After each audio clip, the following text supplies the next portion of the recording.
नमस्कार बच्चों, आज मैं आपको कृतिका भाग 2 में पाठ 1 माता के अंचल पाठ के बारे में समझाने जा रहा हूँ। इस पाठ के लेखक श्री शिव पूजन सहाय जी हैं। यह पाठ देहाती दुनिया उपन्यास में से लिया गया है। उस उपन्यास में आज से 90 वर्ष पहले अर्थात 1930 के दशक के ग्रामीण जीवन के बारे में बच्चों बताया गया है। उस समय का ग्रामीण जीवन कैसा होता था, वहाँ पर लोगों का उठना बैठना, रहन सहन, वेशभूषा और खेल कूद आदि का वर्णन किया गया है। और माता के अंचल पाठ में उसे ही बताया गया है। जहाँ बच्चों का संग तहाँ बाजे में दंग, जहाँ बुढ़ों का संग तहाँ खर्चे का तंग। अर्थात जहाँ बच्चे होते हैं वो उछल कूद करते हैं और उनकी पद चाप की आवाज ढोलक या तबले की आवाज के समान सुनाई पड़ने लगती है। जहाँ बूढ़े लोग होते हैं वह सोच समझ के खर्चा करते हैं। उन्हें मालूम है कहाँ खर्चा करना और कहाँ नहीं करना। वह बेकार में कभी पैसा खर्च नहीं करते। उन्हें मालूम है कि पैसा कैसा कमाया जाता है। पिताजी तड़के उठकर नहा धो करके पूजा करने बैठ जाते थे। हम बचपन से ही उनके अंग लग गए थे। माता से केवल दूध पीने तक का ही नाता था। हम उन्हीं के साथ बैठक में सो जाते थे। वह अपने साथ ही हमें उठाते और नहला धुलाकर पूजन पर बैठा लेते थे। हम भभूत का तिलक लगाने के लिए उन्हें परेशान करते थे। वह हमारे चौड़े लिलार पर त्रिपुंड कर देते थे। भभूत हमारे लिलार पर अच्छी लगती थी। सिर में लंबी लंबी चोटियां थीं। भभूत रमाने से हम खासे बम बोला नजर आते थे। बाबूजी हमको प्यार से भोलानाथ कहते, परंतु मेरा असली नाम ताड़केश्वर नाथ था। हम भी उनको बाबूजी और माता को मैया कहकर पुकारा करते थे। जब बाबूजी रामायण का पाठ करते तब उनके बगल में बैठे बैठे आईने में अपना मुख निहारा करते। जब वह हमारी ओर देखते तो हम कुछ लजाकर और कुछ मुस्कुराकर आईने को नीचे रख देते थे। तब बाबूजी भी मुस्कुरा पड़ते थे। पूजा पाठ करने के बाद वह राम नाम लिखते थे। अपनी एक राम नाम बही पर 1000 राम नाम लिखने के बाद पाठ करने वाली किताब के साथ रख देते थे। फिर 500 बार कागज के छोटे छोटे टुकड़ों पर राम नाम लिखकर उसमें आटे की गोलियां लपेटते और गंगा नदी की ओर चल पड़ते थे। उस समय हम उनके कंधे पर विराजमान रहते।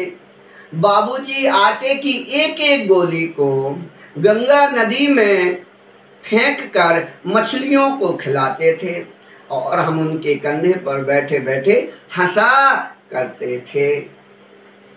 जब बाबूजी मछलियों को खिलाने के बाद घर की ओर चलते तो बीच रास्ते में पेड़ों की झुकी हुई डालियों पर हमें बिठाकर झूला झुलाते थे। कभी कभी बाबूजी हमसे कुश्ती भी लड़ते थे। वह शिथिल होकर हमारे बल को बढ़ावा देते थे। हम उन्हें पछाड़ देते थे। हम कभी उनकी छाती पर चढ़ जाते तो कभी पीठ पर चढ़ जाते थे। हम उनकी मूंछों को उखाड़ने लगते। तब बाबूजी हमारे हाथों को मूंछों से छुड़ाकर चूम लेते थे और फिर हमसे खट्टा और मीठा चुम्मा मांगने लगते। हम बाएं का खट्टा चुम्मा और दाहिने का मीठा चुम्मा लेते समय वह अपनी दाढ़ी को हमारे कोमल गालों पर गड़ा देते थे। हम गुस्से में उनकी मूंछों को नोचने लगते थे। वह भी रोने का नाटक करने लगते थे और हम खड़े खड़े खिलखिलाकर हंसने लगते थे। हम उनके साथ हंसते हंसते घर आते थे और उन्हीं के साथ चौके में खाने के लिए बैठ जाते थे। बाबूजी अपने हाथों से फूल के कटोरे में गोरस और भात सानकर खिलाते थे। बच्चों, गोरस मतलब दूध और भात मतलब होता है पका हुआ चावल को मिलाकर खिलाते थे। जब हमारा पेट भर जाता तो मैया और खिलाने के लिए जिद करती थी और वह कहती थी कि बच्चे को भर मुंह कौर खिलाना चाहिए। जब खाएगा बड़े बड़े कौर तब पाएगा दुनिया में ठौर। जब बच्चा अच्छा खाएगा, तंदुरुस्त होगा, बलवान होगा, तभी वह दुनिया से लड़ पाएगा। मैया कहती कि मर्द क्या जाने बच्चे को कैसे खिलाया जाता है। माँ के खिलाने से ही बच्चे का पेट भरता है।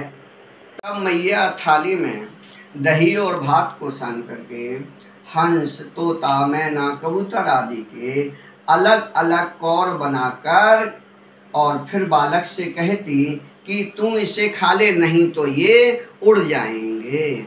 हम इतने जल्दी खा जाते कि उन्हें उड़ने का मौका ही नहीं देते। तब बाबूजी कहने लगते, अच्छा अब तुम जाओ और राजा बन जाओ और खेलो। फिर हम रस्सी में बंधा हुआ काठ का घोड़ा लेकर गली में खेलने के लिए निकल जाते थे। जब कभी मैया हमें अचानक पकड़ पाती तो हमारे बालों में सरसों का तेल लगाती। हमारे रोने पर भी वह मुझे छोड़ती नहीं थी। वह हमारी नाभि में और लिलार पर काजल की बिंदी लगाती और चोटी को गूंथकर उसमें फूलदार लट्टू बांधकर रंगीन कुर्ता टोपी पहना देती थी। तब हम खासे कन्हैया बनकर रोते हुए बाबूजी की गोद में आते थे। बाहर आते ही हमारा इंतजार करने वाले बालकों की टोली या समूह मिल जाता था। हम पिताजी की गोद से उतरकर उस टोली में शामिल हो जाते और तरह तरह के खेल खेलने लगते। चबूतरे का एक कोना नाटक घर बनता। बाबूजी जिस चौकी पर बैठ करके नहाया करते थे वह रंग मंच बनती। सरकंडे के खम्भों पर कागज का सामियाना तानकर मिठाई की दुकान लगाई जाती। मिट्टी के ढेलों के लड्डू बनते। पेड़ के पत्तों के पूरी और कचौरियां बनती। गीली मिट्टी से जलेबियां बनती। हम ही लोग खरीदार और हम ही लोग दुकानदार होते थे। तब बाबूजी 2-4 गोरखपुरिये पैसे से खरीद लेते थे। हम कभी कभी बारात का जुलूस भी निकालते थे। कनस्तर का तमूरा बजता और अमोले को घिसकर शहनाई बजाई जाती थी। टूटी हुई चूहेदानी से पालकी बनती। तब हम समधी बनकर बकरे पर चढ़कर चबूतरे के एक कोने से दूसरे कोने तक बारात दरवाजे लगती थी। काठ की पटरियों से घिरे, गोबर से लिपे, आम व केले की टहनियों से सजाए हुए छोटे आंगन में कलसा रखा रहता था। वहीं पहुंचकर बारात फिर लौट आती थी। हम पालकी को लाल कपड़े से ढक देते थे और उसमें दुल्हन को चढ़ा लेते थे। लौट आने पर बाबूजी ज्यों ही पालकी से पर्दा हटाकर दुल्हन का मुख देखने लगते, त्यों ही हम हंसकर भाग जाते थे। बच्चे गांव में और भी खेल खेला करते थे। खेती का खेल खेलना, फसल उगाना, खेतों को जोतना, पत्थर के टुकड़ों के बीजों से बोना, फसल तैयार होकर के उसे काटना और उसे बेचना आदि खेल भी खेलते थे। कभी कभी तेज आंधी आती है। आंधी के बंद हो जाने पर हम सभी आम के बाग में दौड़ पड़े। वहां चुन चुन कर घुले घुले गोपी आम चबाते थे, खाते थे। एक बार खूब आंधी आई। आकाश काले बादलों से घिर गया। मेघ गरजने लगे, आसमान में बिजली चमकने लगी, ठंडी हवा चलने लगी, मूसलाधार बारिश होने लगी। हम लोगों ने पेड़ों के तनों को पकड़कर खड़े हो गए। कुछ समय बाद बारिश बंद हो गई। बारिश के बंद हो जाने पर आम के बाग में अनेक बिच्छू दिखाई दिए। हम डरकर वहां से भागे। हम लोगों में बेजू बड़ा ढीठ था। संयोग से बीच रास्ते में मूसन तिवारी मिल गए। उन्हें थोड़ा दिखाई कम देता था। बेजू ने चिल्लाकर कहा, बुढ़वा बेईमान, मांगे करेले का चोखा। तिवारी जी हमारे पीछे पड़े, हमें पीछे भगाया, पर हम उनकी पकड़ में नहीं आए। तब वह सीधे पाठशाला चले गए। तब गुरुजी ने 4 लड़कों को हमें पकड़ लाने के लिए भेजा। हम ज्यों ही घर पहुंचे, त्यों ही गुरुजी के सिपाही हम पर टूट पड़े। बेजू तो 9-2-11 हो गया, वहां से भाग गया, पर हम पकड़ लिए गए।